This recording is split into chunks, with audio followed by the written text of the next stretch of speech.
Ayan, may luha oh. Ayan oh. Naiiyak pa rin ako. Di pa rin ako naiiyak oh, kahit ginagayat-gayat ko na. So today mga boy, wala na naman tayong magawa. Kaya kung naaalala nyo yung previous video ko, nanghingi ako ng tips sa inyo kung paano maghiwa ng sibuyas ng hindi nakakayak. Ngayon, nilista ko na dito yung mga tips na binigay nyo sa comment section. So, nandito siya.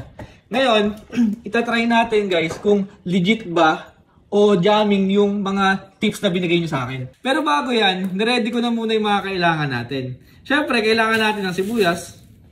Ayan o. Kakagaling lang niya sa sangitan. Tapos, kailangan din natin ng sangkalan. Ayan o. Tapos, kailangan din natin syempre ng panghiwa. So guys, pagpasensyahan nyo na kung yung panghiwa namin dito, maliit lang. So ito siya oh. Napakaliit, di ba? So ngayon, simulan na natin. Try natin kung legit o jamming yung mga tips na binigay nyo sa akin. So number 1. Ano na yung number 1? Babe, naalala mo yung number 1 na tip? Akala ko ba nag-notes ka? Hindi, props ko lang ito. Hindi ko talaga nalista. So, ito na nga. Tip number 1. Hugasan mo ang sibuyas bago mo gayatin. Tatry natin to guys. Number 1. Hugasan daw muna natin sibuyas bago natin gayatin. So, tatry natin guys kung hindi ba to nakakayak. So, siguro mga isa lang o dalawa.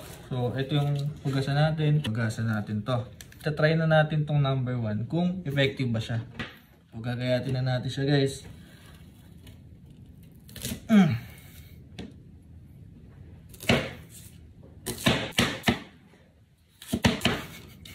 Napakatalim pala na itong kutsilyo na to. Kung makikita nyo guys, nagayat ko na yung dalawang sibuyas. Tapos ginawa natin yung tip number 1. Pero kung makikita nyo, naiiyak pa rin ako. Ayan o, may luha o. Ayan o. Teka, ayaw tumulo. Pero kita nyo naman, di ba naiiyak na ako. So, para sa tip number 1, jamming guys, jamming. Hindi ko alam kung tama yung ginawa ko o mali, pero naluha ako guys. Ayan. Tatayin naman natin yung tip number 2. Ay, wait. May nakalagay. After mo balatan ang sibuyas, hugasan mo. Ha? After daw balatan. So, after balatan pala dapat. May isa pang comment na gano'n. May isa pa. Babalatan muna natin. Pangalawa naman, babalatan natin.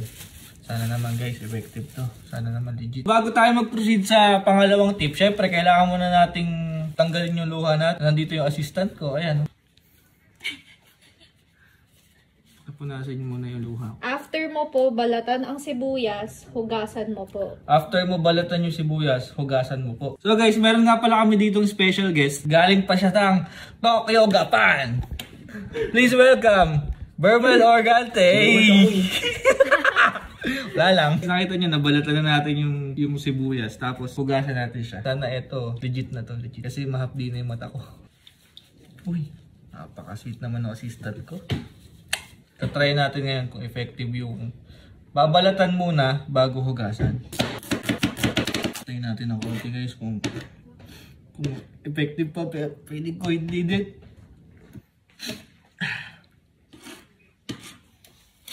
So guys, kung makikita nyo, ay iyak pa rin ako. So para sa akin guys, yung parang mas mahapdi nga to eh.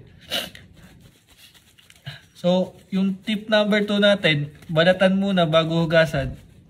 Jamming. Jamming, kitang-kita nyo naman. No? Dalawang mata ko na yung lumuluha. Number 3, maglagay ka ng asin sa harap mo para hindi ka maiyak. Maglagay ka ng asin sa harap mo para di ka maiyak. So, nandito yung asin namin guys. Ayun, kahit tignan nyo. Asin po yan ano. Huwag kayo mag-isip ng kung ano-ano. Asin po yan. Ayan sa harap ko.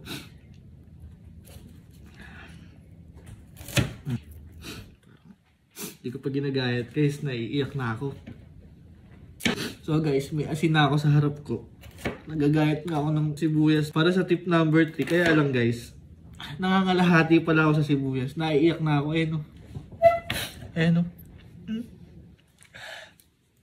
So guys, ayoko na. Ayoko na. Jamming kayong lahat. Jamming kayo. Wait lang, may isa pang tip. Hinugasan ko na bago ko balatan. Hinugasan ko na after ko balatan. Naglagay na rin ako ng asin dito. Ayoko na. Masyadong malupit yung sibuyas dito guys sa ano, Kabanatuan. Wait lang, may isa pang tip. May Ilipit. isa pang tip. Ano yung isa pa? Ayoko na. Tamo, magang-magana yung mata ko. Tip number 4. Magsuot ka ng helmet pag maghihiwa ka ng sibuyas.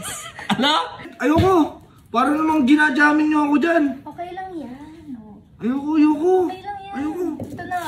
Oh, ito na. Ika na. Naka-prepare na yung helmet ah.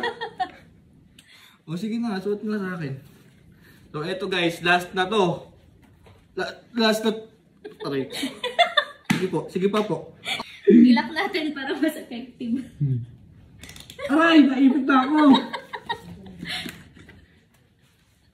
So guys, kung naririnig nyo man ako, eto na yung last tip na gagawin ko. Sana naman, legit na to guys, ano? Ewan ko lang kung maiyak pa ako dito, naka-helmet na ako, no? So eto na, maghihiwa na tayo ng sibuyas, wala na hugas-hugas, wala nang balat-balat, gayat na agad, wala na rin asin-asin. Parang effective ah. Sibuyas pa. So guys, kung iniisip nyo sayang yung sibuyas, hindi po yan sayang. Mamaya po gagamitin po namin yan, gagawa po kami ng sisig. Pangalawang sibuyas nang naka-helmet. Di pa rin ako naiiyak kahit ginagayat-gayat ko na. So guys, legit na legit guys. Kung ayaw nyo maiyak habang naghihiwa ng sibuyas guys, mag-helmet din kayo. Try nyo. Kahit yata 10 sibuyas hindi kayo maiiyak guys. Mainit nga lang. So dyan nagtatapos guys yung video na to. Maraming salamat sa mga nag-comment. At kung may mga katanungan pa kayo, comment nyo lang dyan. Itatry kong sagutin habang wala akong magawa. Yun lang, maraming salamat.